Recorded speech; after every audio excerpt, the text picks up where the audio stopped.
ലോകത്തിനു മുന്നിലെ വലിയ പ്രതിസന്ധിയായിരുന്നു ബ്രഹ്മപുരത്തെ മാലിന്യമല. ആ പ്രതിസന്ധിയെ അനായാസം തരണം ചെയ്ത് കൊച്ചി കോർപ്പറേഷൻ ഇന്ന് ലോകത്തിന് തന്നെ മാതൃകയാവുകയാണ്. ബ്രഹ്മപുരത്തെ പ്ലാന്റിന് പുതിയ മുഖം നൽകിയ കോർപ്പറേഷൻ ബയോമൈനിങ്ങിലൂടെ 2.93 ലക്ഷം മെട്രിക് ടൺ മാലിന്യങ്ങളാണ് സംസ്കരിച്ചത്. 2025ഓടെ മാലിന്യങ്ങൾ പൂർണ്ണമായും നീക്കുന്നതിനോടൊപ്പം കൊച്ചി കോർപ്പറേഷൻ പുതുചരിത്രം കുറിക്കും. 110 ഏക്കർ സ്ഥലത്ത് അറ്റം കാണാതെ കുന്നുകൂടിയ ഒരു മാലിന്യ മലയായിരുന്നു ബ്രഹ്മപുരം. ഇന്ന് ആ ബ്രഹ്മപുരത്ത് നിന്ന് നോക്കിയാൽ പച്ചപ്പരവതാനിക്ക് നടുവിലൂടെ ഒഴുകുന്ന കടമ്പ്രയാർ കാണാം.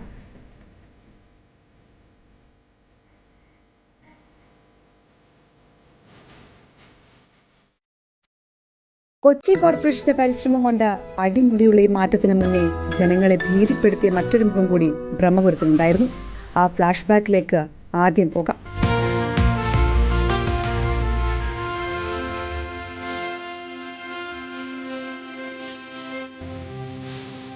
2023 മാർച്ച് 2-നാണ് വർഷങ്ങളായി കെട്ടിക്കിടക്കുന്ന ബ്രഹ്മപുരത്തെ മാലിന്യ കൂമ്പാരത്തിന് തീപിടിച്ചത്. തീ പടർന്നു പിടിച്ചതോടെ നഗരത്തിലേക്കും പുക വ്യാപിച്ചു. ഇതോടെ ജനങ്ങൾക്ക് ശ്വാസം മുട്ടാൻ തുടങ്ങി.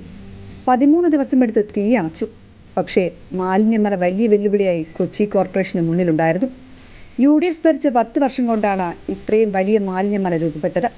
എന്നാൽ ഒരു വർഷത്തിനിപ്പുറമില്ല കൊച്ചി കോർപ്പറേഷൻ ആ വെല്ലുവിളിയെ അനായാസം മറികടന്നിരിക്കുന്നു. ഏതാണ്ട് 3.5 ലക്ഷം ടൺ മാലിന്യം ബയോമൈനിങ് ചെയ്തു കഴിഞ്ഞു. അതൊരു വലിയ നേട്ടമാണ്. അപ്പോൾ ഞങ്ങളുടെ ടൈം ടേബിൾ കൃത്യമായി മുന്നോട്ട് പോവുകയാണ്. അതോടൊപ്പം പട്ടാളപ്പുഴ ഉൾപ്പെടെയുള്ള പദ്ധതികൾ നടക്കുന്നുണ്ട്. BPCLൻ്റെ പ്രോജക്റ്റും ആരംഭിച്ചിട്ടുണ്ട്. അതുകൊണ്ട് കൊച്ചിയുടെ ഏറ്റവും വലിയ ഒരു ഭയാനകമായ ഒരു വിഷയമായിരുന്നു ഇന്നിപ്പോൾ ബയോമൈനിങ് കഴിഞ്ഞിരിക്കുന്ന ഭാഗം എത്ര സുന്ദരമായിട്ടാണ് ഞങ്ങൾ കീപ്പ് ചെയ്യുന്നത് എന്ന്. ഇതൊരു വലിയ മാറ്റമാണ്. തീപിടുത്തത്തിന് ശേഷം 8.9 ലക്ഷം മെട്രിക് ടൺ മാലിന്യങ്ങളാണ് പ്ലാന്റിലുണ്ടായിരുന്നത്. ഇന്ന് ബയോമൈനിങ്ങിലൂടെ 2.93 ലക്ഷം മെട്രിക് ടൺ മാലിന്യങ്ങൾ സംസ്കരിച്ചു.